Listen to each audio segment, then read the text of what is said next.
Bale ಸಿಕ್ಕರೂ killing ಸ್ಟಾರ್ಗೆ ತಪ್ಪದ ಸಂಕಷ್ಟ. ಸುಪ್ರೀಂಗೆ ಮೇಲ್ಮನವಿ ಸಲ್ಲಿಸಲು ಗೃಹ ಇಲಾಖೆ ಅಸ್ತು. ಇಂದು ಅನುಮತಿ ಪತ್ರಕ್ಕೆ ಸೇರುವ ಸಾಧ್ಯತೆ.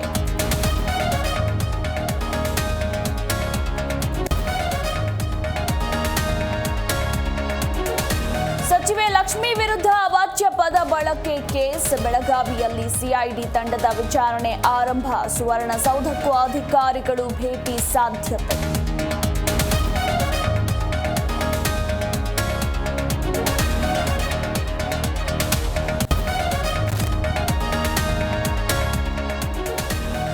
ವರ್ತೂರ್ ಪ್ರಕಾಶ್ ಆಪ್ತೆ ಶ್ವೇತಾ ವಂಚನೆ ಪ್ರಕರಣ.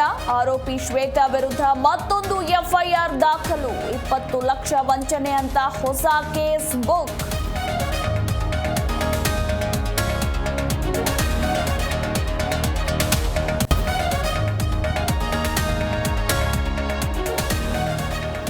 ಸಾರಿಗೆ ನೌಕರರ ಜೊತೆಗೆ ಸಂಧಾನ ಸಕ್ಸಸ್. ನಾಳಿನ ಸಾರಿಗೆ ಇಲಾಖೆ ಪ್ರತಿಭಟನೆ ವಾಪಸ್. ಸಂಕ್ರಾಂತಿ ಒಳಗಡೆ ಬೇಡಿಕೆ ಈಡೇರಿಸುವ ಭರವಸೆ.